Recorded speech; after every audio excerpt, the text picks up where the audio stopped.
Alright, so today we're going to be working on writing equations of lines. This is lesson 2.4 from your Algebra 2A textbook. Basically, when we're writing equations of lines, we use a couple of different forms.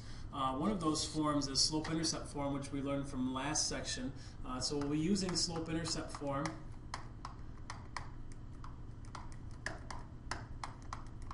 And again, that's y equals mx plus b. This is the one we'll use primarily, but there's another form that we'd like to use called point-slope form. And point-slope form is y minus y1 equals m times x minus x1, where x1, y1 is a point on the line. And I should also say that m equals the slope, which we're familiar with. M is the slope, and the point x1 is on that particular line. So the first thing we're going to do is we're going to talk about writing equations of lines that are in slope-intercept form already. So if I'm going to be using this slope-intercept form of an equation, we're given the slope and the y-intercept, we're going to be plugging it into the equation y equals mx plus b. So if I'm given slope and y-intercept, I simply plug those two things in the appropriate places where they belong. All right? If I'm given the slope and a point, sometimes we're going to be using point-slope form, and I'll be using another way to do this as well. In just a few minutes here, we'll talk about two different ways we can do this with either point-slope form or slope-intercept form. And if you're given 2 points, the first thing you have to do is you have to use the slope formula to calculate the slope of the line between the 2 points. And then really, we can use either point-slope or slope-intercept form. So I'm going to put either here. Use either form with either given point. And again, that'll make more sense as we get into an example. So they're very stingy about which method you should be using, and very particular is probably a better word. They're very particular about what form you use in each of those scenarios. I guess my point is, and the way that I'll instruct this, is you can use any of these forms anytime. Just sometimes it'll require a little bit more work depending on which form you decide to try. So for that reason, I may be doing some work in the margin as we go through this particular set, and so we may end up doing a couple of problems twice, just so you recognize the fact that either form will be sufficient. All right, so write an equation of a line shown. First of all, in this particular case, we can't see the slope. It doesn't tell us the slope, but if I find another point in addition to this point, we also can see that this point right here crosses right on a grid space. And so right on one of those crosshairs, we get a couple of points. And so that happens to be the point 2, -2. This happens to be the point 0, 1. And so to calculate the slope, we don't really have to calculate it. You can do the y2 minus y1 business. Y2 minus y1 over x2 minus x1, but we don't have to do that if we can simply count the rises down 1, 2, 3. So I have a rise of -3, and I have a run of 2. And so my slope is rise -3, run 2. Now, it's very obvious in this particular case that the y-intercept is the point 1 because this graph crosses the y-axis at 1. Sometimes it's not quite so obvious. We may have to do a little bit of work for that. But in this case, since the slope is -3/2 and the y-intercept is 1, we simply write our equation y equals 3/2 x plus 1.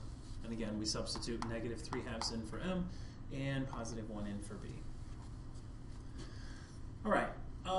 The text is going to then split up in example 2. They're going to try to tell you that you have to do it a specific way, and I'm going to tell you 2 different ways to do it. The first way is following along with the book. We're going to do this with point-slope form. They give you the slope and they give you a point. So it makes sense that point-slope form is the way to go because they gave you a point and a slope. And so we're going to use point-slope form to start, and then I'm going to show you how you might be able to do this with slope-intercept form as well.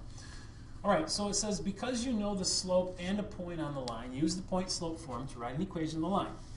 Let x1, y1 equal my point, which is 2, 1, and my slope is 2. And now we simply plug everything in to point-slope form, which says y minus the y value. And in this case, the y value is this number right here.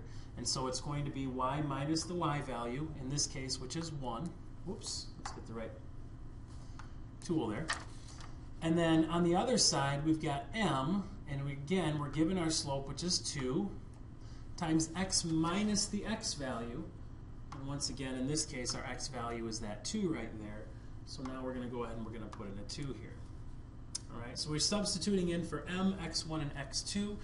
Now on the right side of this, there's not much we can simplify, but on the left side, if we go ahead and distribute, you get 2x minus 4. And to make this thing say y equals, we're going to add 1 to both sides.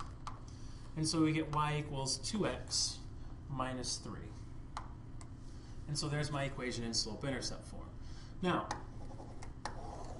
we can also do it another way. Another way to do this particular problem is to take a look at this and say, all right, well, we've got a slope and we've got a y-intercept. So if I start with slope-intercept form, y equals mx plus b, I'm going to plug in the slope that I have. Again, the slope that I have is right here. It's 2. I'm going to be plugging in the y value I'm given, and the y value I'm given again is 1, and the x value I'm given again is 2. So again, I'm plugging in the ordered pair 2, 1 in for x and y, and my m equals 2. From there, I do 2 times 2, which is 4. And you can subtract 4 from both sides. You get b equals negative 3. Once I have the y-intercept as negative 3, I write my equation, y equals 2x minus 3. And I get the exact same equation, whether I do it with point-slope form or slope-intercept form. Both are, I suppose, have their advantages. Again, for point-slope form, you simply plug in to the formula and then evaluate, which is very helpful provided you can remember the formula, which is this guy right here. So provided you can remember that formula, point-slope form is very easy. If you can't remember the formula, then you're probably going to want to use slope-intercept form. Common mistake I see a lot of times is students want to put y in here for the y-intercept, which is b. That's not correct.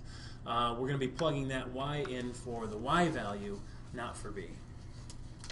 All right, so let's try a couple more examples here. What if we want to talk about parallel and perpendicular lines? If you can remember from our lesson from yesterday, if two lines are parallel, that means they have the same slope. And if they're perpendicular, that means that their slopes are opposite reciprocals.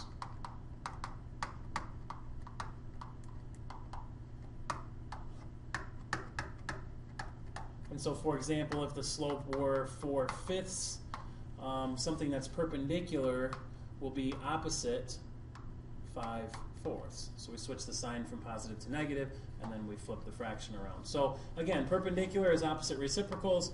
Parallel will be the same. So we're going to use that idea to write an equation of a line that passes through the point negative 1, 1 and is parallel to, as well as perpendicular to the line y equals negative 2x plus 3. So let's first deal with the parallel portion.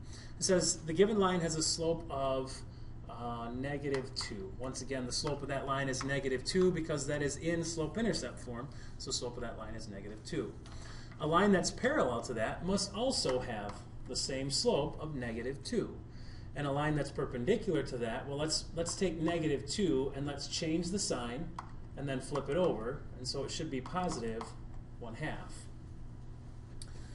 So, oops, excuse me.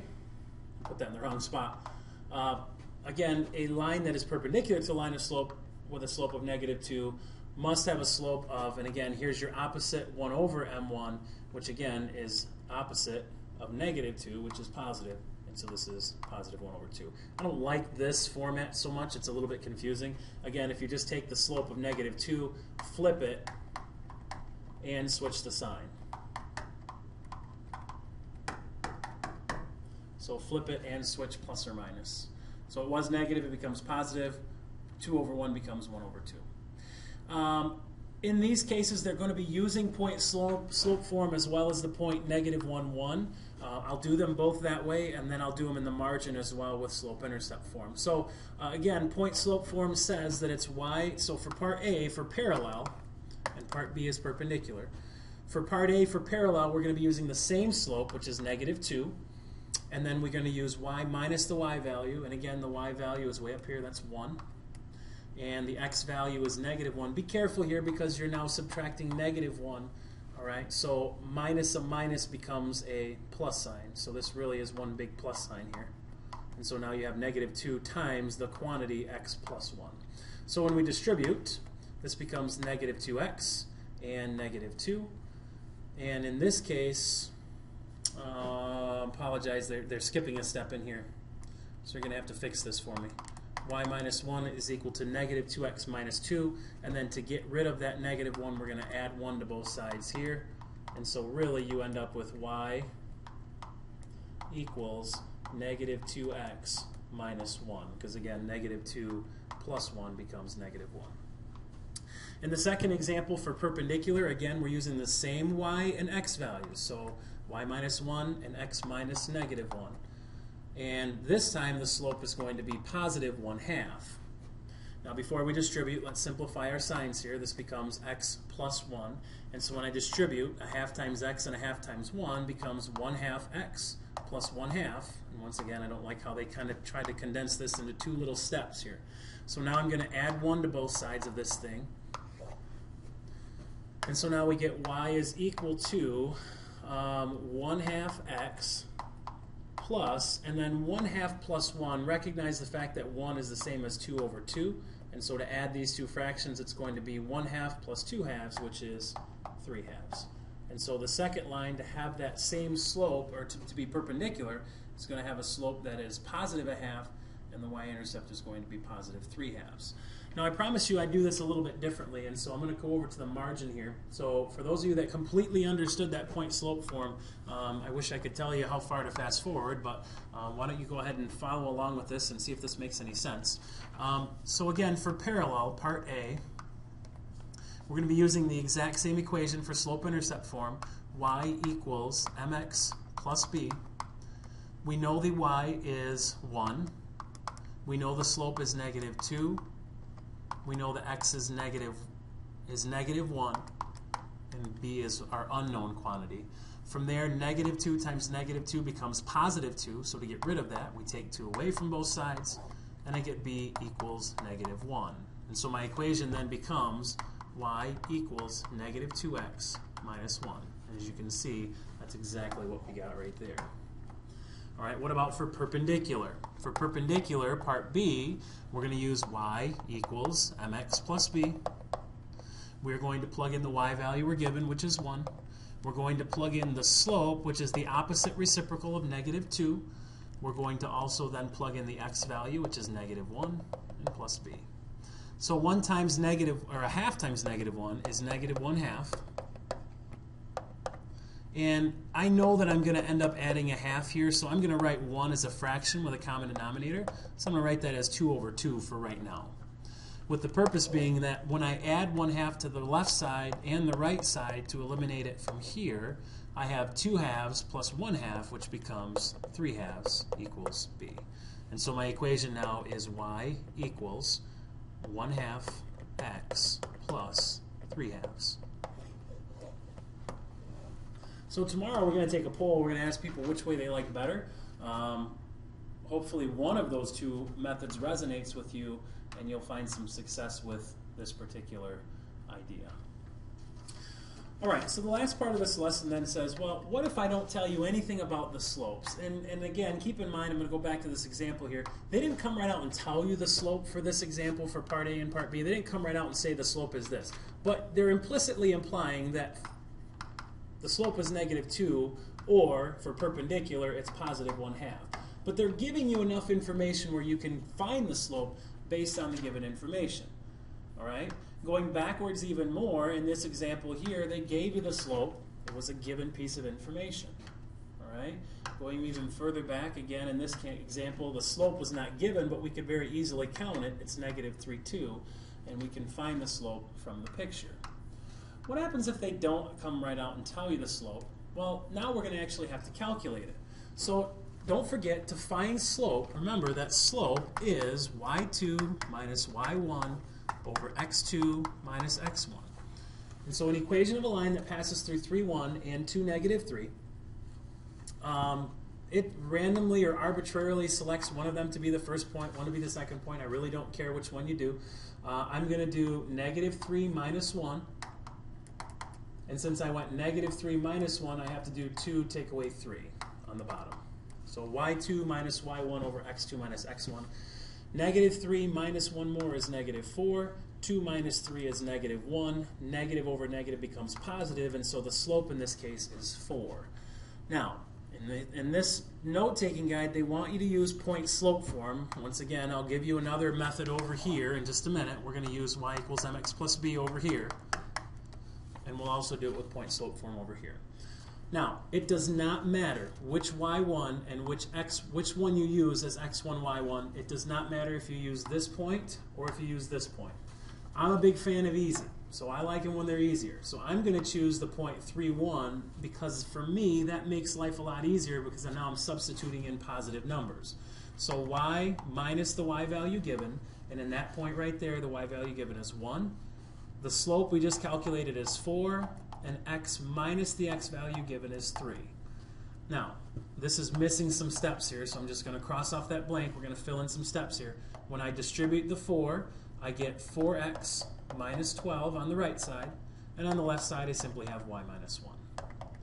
I'm then going to add 1 to both sides, and I don't know why I just put plus 1 there. We're going to add 1 to the right and add 1 to the left, and now we get y equals 4x minus 11, because negative 12 plus 1 is negative 11. So my equation is y equals 4x minus 11. A good way to check this now is to plug in 3, 1 and 2, negative 3, and see if both of those give me a true statement, and they should. All right, once I've calculated the slope, if I'm going to do it with slope-intercept form, I'm going to plug in the y equals mx plus b. We just said the slope has to be 4. And again, I'm a big fan of easy, so I'm going to choose the point that's easiest to plug in so I don't have to monkey with negative numbers. This is y equals m times x plus b. Again, I'm using 3 and 1 for my x and y. I could have used the 2, negative 3. It doesn't matter if I do. This is positive 12. To get rid of it, I'm going to subtract 12 from both sides. And I get b equals negative 11. And so what's my equation? Y equals 4x minus 11. All right, so hopefully with the variety that we've given you here, there's a lot of different methods. I'll use slope-intercept form a lot, but it's not to say you can't use point-slope form. In my justifications of these next few examples, I'll probably use a lot more slope-intercept form than point-slope form, but if you want to see it with the other method, we can certainly address that. But go ahead and try these next 4 examples, and then go ahead and we'll pick up there and we'll finish up this last part of the lesson. Okay, for example number 1, we're going to find the slope, and so I just need to follow along on this until I find a point right there that's right on a grid space, and so my slope is rise 2 and run 3. So my slope is rise 2, run 3. Now, conveniently, they also gave us the y-intercept, in this case, is negative 3, because I'm crossing the y-axis at negative 3. So I have m. I also know that b is negative 3, so I can very easily write my equation, y equals 2/3 x minus 3. And if you want to use plus a negative 3 there, that's fine too, because the y-intercept is always supposed to be plus, but we can write plus a negative 3 or whatever. How about number 2? Again, with point-slope form, this is going to be y minus the y value equals m times x minus the x value. Distribute, negative 2x plus 2. Again, negative 2 times negative 1 becomes positive 2. On the other side, we still have the y minus 5. Add 5 to both sides, and you get y equals negative 2x plus 7. If you want to use slope-intercept form, y equals m times x plus b. Again, here's my x, here's my y, here's my m. Plug everything in. This is negative 2. To get rid of it, I have to add 2 to both sides. And so b is equal to 7. If the slope is negative 2 and the y-intercept is 7, then my equation should be y equals negative 2x plus 7. All right, now problem number 3 is going to require a little bit more space, so I'm going to apologize in advance for wiping this off. I'll give you just a second here, and if you need to pause your video to finish writing this down, but I'm going to go ahead and clear the screen. So if you haven't written all this down, go ahead and pause your video, and when you get it all written down, go ahead and start it again.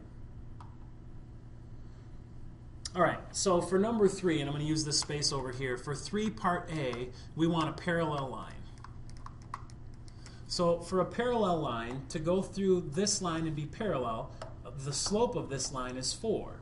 So to make a parallel line, I need a slope of 4 as well. Now, we can use point-slope form, we can use slope-intercept form. I prefer slope-intercept form, so that's what I'm going to do. Y equals mx plus b. I tell you what, I'll do the parallel with slope-intercept, and I'll do the point-slope with the perpendicular line. Either way, it doesn't really matter. All right, so my y value is 3.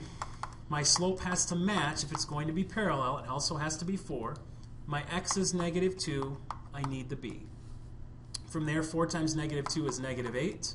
And so 3 equals negative 8 plus b.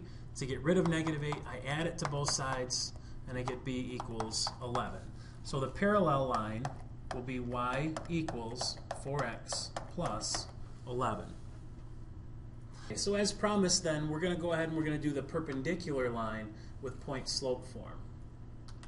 And so with point-slope form then, we're going to say that this is y. We're going to say this is y minus the y value given equals m times x minus the x value given. And so we're given a value of negative 2, 3 for x and y.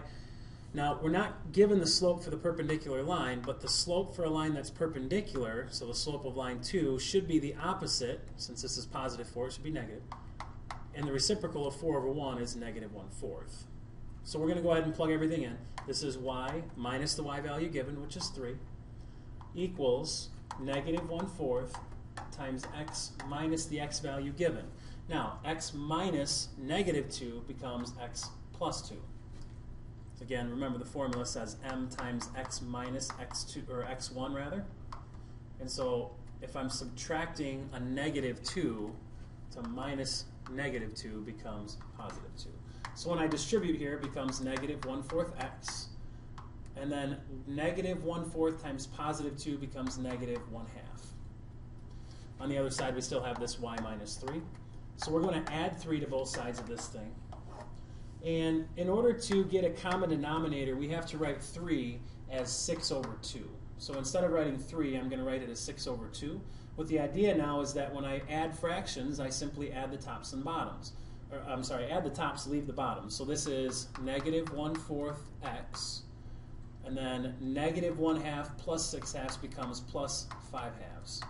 And so as a fraction, it should be negative 5 over 2. Some of you will reduce that to 2.5, but I'd rather see it as a fraction. All right? And again, you can do that with slope-intercept form as well. I just chose to do it with point-slope form. Okay, and then finally, the last example, we want to find the slope of a line that goes through 6, 2, and 3, negative 2. So we don't have quite the same information we were given before. We don't actually have the slope. So we have to calculate the slope first. The slope is going to be y2 minus y1, so negative 2 minus 2, over 3 take away 6. And so this is negative 4 over negative 3, and so the slope is positive 4/3. All right, now that we have the slope, we're going to write our equation. Again, I choose slope-intercept form, so I'm going to say y equals mx plus b. And it doesn't matter which x and y you use as long as you use the same x and y. You can't use the 6 from here and the negative 2 from here. You've got to use the x and y from the same ordered pair. And again, I like positive numbers because they make life easy for me. So y is the 2 equals 4/3, which is the slope we just calculated, times x plus b. Now, 4/3 times 6 over 1. Remember, we can multiply tops and bottoms and then go ahead and reduce. This is 24 over 3, which is 8. And then minus 8 from both sides, you get negative 6 equals b. And so my equation here then is y equals 4/3 x minus 6. And again, sorry, this looks kind of like a b, but it should be in minus 6 there. All right, so that concludes this video lesson on 2.4. I hope you found it very helpful, and we will talk about your questions and what you have for tomorrow.